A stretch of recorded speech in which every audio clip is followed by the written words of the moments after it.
Muy buenas tardes, ¿cómo están ustedes? Eh, Nos sentimos contentos de que estén aquí con nosotros.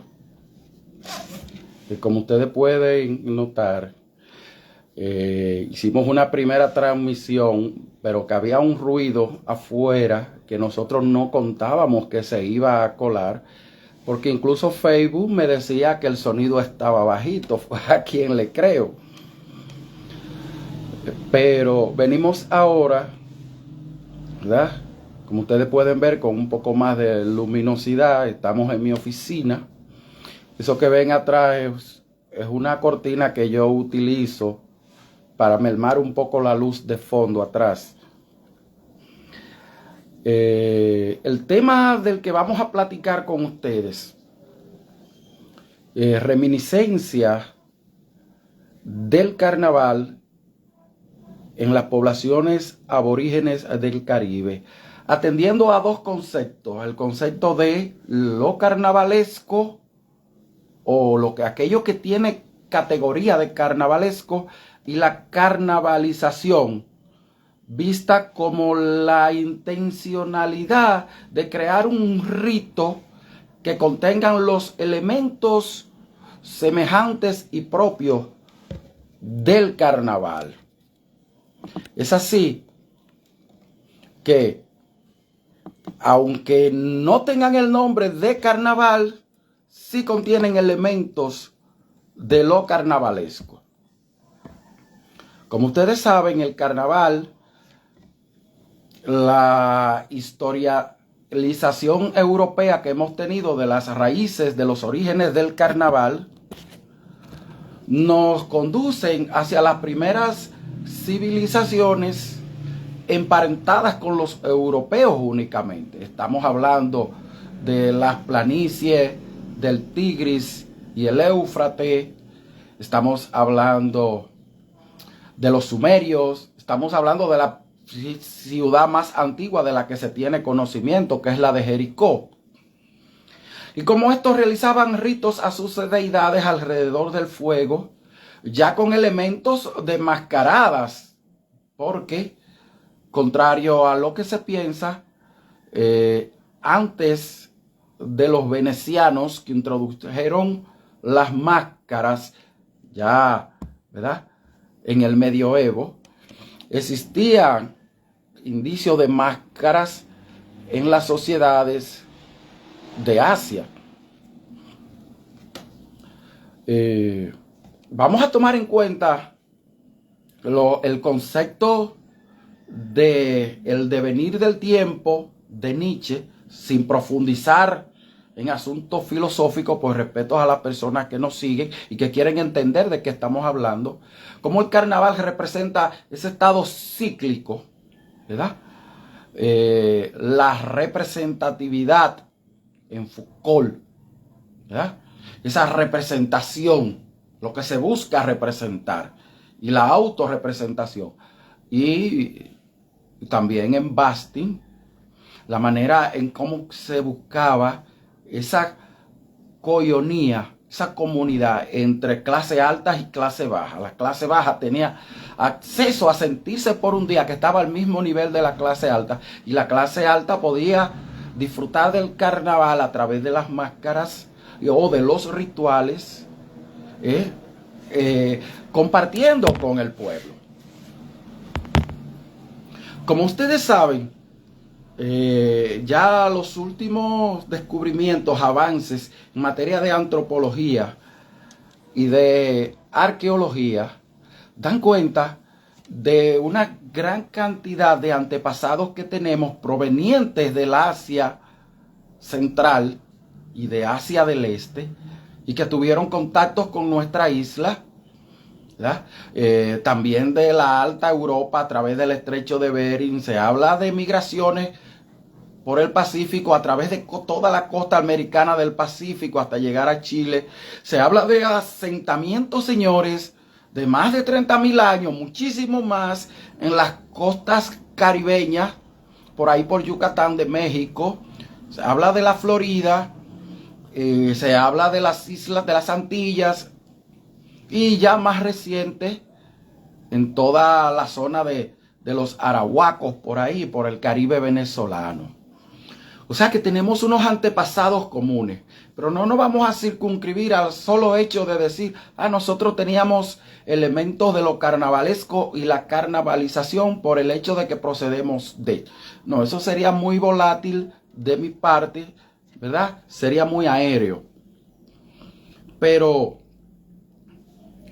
si bien no existía la conciencia de carnaval entre los sumerios en Jericó, en Mesopotamia, hablamos de todas las planicies del Tigre y el Éufrates. Si bien ellos no tenían, al igual que en América, en la América pre-Colón, pre-ingleses, pre-portugueses y franceses, no tenían la conciencia de lo carnavalesco, con esa conciencia, pero sí una intencionalidad en cuanto a los rituales porque buscaban los mismos fines.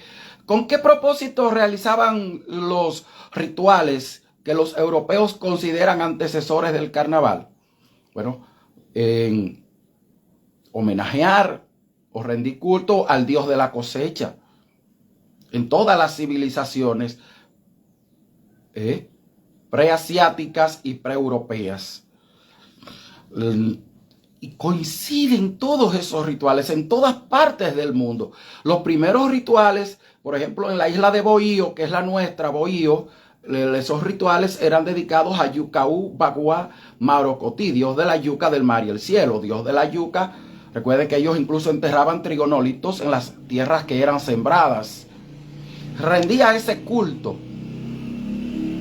al dios de la cosecha, igual que en todas partes del mundo. O sea, una serie de rituales, ¿verdad? Segundo, se han encontrado, señores, en nuestra isla de Bohío, luego la Española, detalles de ciudades completas con categoría de villas en los tiempos taínos. A pesar de que los españoles hablaban de que ellos tenían casas dispersas, existía toda una conciencia de ciudades. ¿Por qué? Porque nuestros taínos no estaban aislados. Ellos sí tenían una conciencia y una noción de las características de nuestra tierra que tuvieron que adquirir con la sedentarización, pero ellos no estaban apartados de los iboneyes, los iguayos y los caribes como se piensa. Como prueba de ello, el cacique Caonabo era un antiguo caribe. Recuerden que los caribes invadían, entraban en guerra con tanto en Puerto Rico como en Cuba, como en Bohío aquí, y robaban mujeres y llevaban esclavos y adquirían su cultura. Y en una ciudad donde el cacique Caonabo fuera un antiguo caribe entre los indios, es obvio que traía su cosa. O sea, había una interculturalización. Los taínos viajaban a Puerto Rico, viajaban a las islas, tenían un conocimiento de todo ello. Pero también tenían, señores, el ritual, un ritual muy interesante, el de la guasábara, en el que ellos hacían simulacros de guerra como exhibición. Previo a intercambios comerciales, se sabe que los ríos eran las avenidas comerciales de nuestros taínos. Se desplazaban para comercializar y para tener contactos culturales. Esas guasábaras eran muy interesantes, porque estaban envueltas de areitos y del rito de la colocoba y la teatralización y las danzas grupales, señores. Ustedes están viendo, por sí mismos están denotando cuántos elementos de lo carnavalesco y de la carnavalización ya existían y todavía no hemos ahondado. Igual que existían en las antiguas Sumeria, Mesopotamia, en Jericó. Igual, señores. Miren, se habla de que el ritual de la caoba entre los taínos se realizaba, podía ser de un día hasta de varios días, hasta de una semana. Otra característica de lo carnavalesco y de la carnavalización. Estos rituales por varios días, ceremoniosos, dedicados a las necesidades del hombre y a sus deidades a quienes agradecían. Porque habían rituales de la caoba por salud, puramente religiosos, y este tipo sociales de intercambio. Rituales, oigan bien, solamente como celebraciones, pongamos una buena época de cosecha o un buen intercambio cultural con una tribu vecina. Y en los tiempos de matrimonio, recuerden que existía una relación, se habla de una relación matrimonial entre Caonabo y Anacaona, que de por sí era poeta, cuyos poemas se declamaban en rituales de areíto, y esas ceremonias lógicamente congregaban a las festividades, la unión entre dos tribus. Más elementos que usted mismo va, ¿verdad?, desenvainando, deshilachando de lo carnavalesco y la carnavalización. La noción de conciencia de clases que existía entre ellos, en los que estos rituales le permitían, ¿verdad?, establecer comunión, las clases altas con las clases bajas, esa unidad de las distintas razas. Otros elementos característicos de los carnavalescos, la utilización de pintura para hacer simbolizaciones de sus deidades, el baile, la organización de estos ritos de una manera dada, o sea, tenían un protocolo. Y si bien es cierto que en el ritual de la coba que acompañaba a sus ritos, solamente el cacique, o en su defecto el brujo, podían inhalar los polvos mágicos para entrar en contacto con sus divinidades, los caciques, los taínos, adivinen qué, le elaboraban una cerveza a base de sancochar la yuca y fermentarla para que, ¿verdad?, soltara sus elementos alcoholados. Y esa cerveza ellos se embriagaban en sus celebraciones. O sea que existía la desinhibición, ese liderarse, ese permitir que todas aquellas cosas que en su cotidianidad, en el trabajo, ¿verdad?, en la ceremonia de cuidar su estatus de clase social, ellos se desinhibían, algo característico de los carnavales, tanto previos al carnaval, ya el carnaval griego y latino, que adquiere el nombre de carnavales, y el ascendente católico cristiano de la Edad Media, de carnaval en el sentido de abandono de la carne. Por supuesto, no podían quedarse fuera los banquetes, que eran muy propios tanto del agua sábara como en estos rituales, en el que ellos empleaban el ajiaco, antecesor de nuestro sancocho, en esas festividades. También el pan de las Indias, el casabe. Y si usted tenía celebraciones de varios días, es obvio que habían mujeres y hombres dedicados a que, ¿verdad?, se pudieran entre ellos pasar alimentos, ya sea que los guardaran o que hubieran personal destinado para prepararlo. El casabe podía guardarse por varios días, todos sabemos, y compartirlo. Y qué mejor que si usted tiene una cerveza guardado, ¿verdad?, varias jigüeras con cerveza y varias, ¿verdad?, álganas con casabe. Qué bueno era complementarlo con un buen ajiaco para proporcionar fuerza, ¿verdad?, previo a la embriaguez. Los elementos de la representación, en que ellos hacían representaciones de sus deidades. El elemento cíclico de las cosechas. Ellos tenían plena conciencia del sol, de la luna, de la temporada de huracanes, de las temporadas de cosecha, y existía ese elemento cíclico que veía Nietzsche en el carnaval, y el concepto de unidad de clases, ¿verdad?, de esa unidad entre las clases bajas. Se sentían por un día que podían acceder ¿verdad?, a la estatura de la clase alta, y viceversa, podían las clases altas compartir desinhibidos en celebración, con la utilización de pinturas ceremoniales, a modo de mascaradas, bailes, coreografías, recitales, una gran variedad de elementos de música, como tenían más de 2 variedades de jamaca, ¿verdad? También esa característica, esa especie de bongo fabricados en madera ahuecada por los taínos, ¿verdad?, y los palitos también, que venían siendo una especie de lo que es la clave en la música europea, el uso de palitos también, con unos ritmos, ¿verdad? Bastantes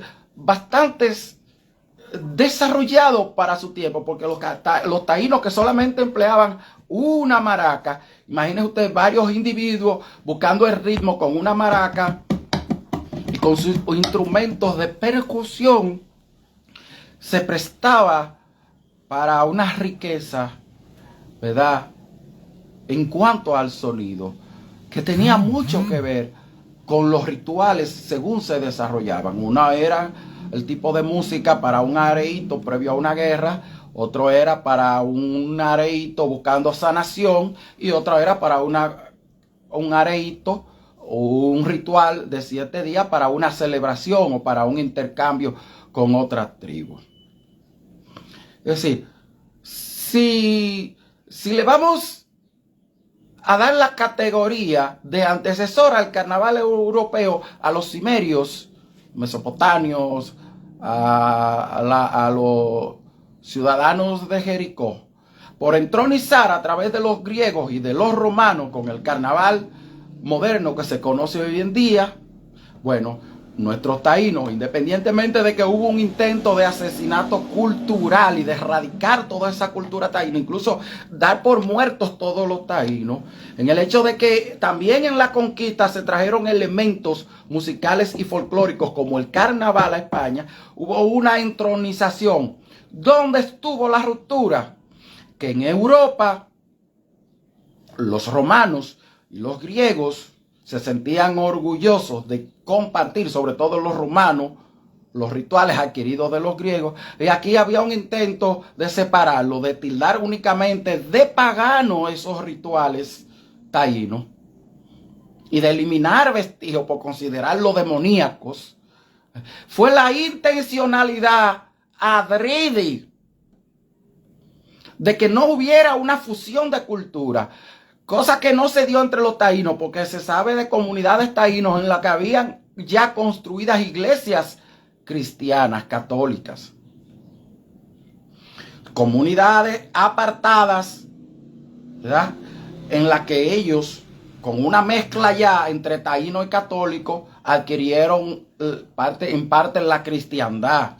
O sea que entre los taínos sí ya existía una mezcla y la posibilidad de que se realizaran carnavales en el sentido europeo que ellos catalogan como el que fue heredado desde los rituales de las mesetas, de las planicies del Tigris y el Éufrates y del Mediterráneo. Afirmo, y usted lo puede evidenciar, porque yo no he venido con una teoría incongruente, sino estamos hablando de datos que están ahí.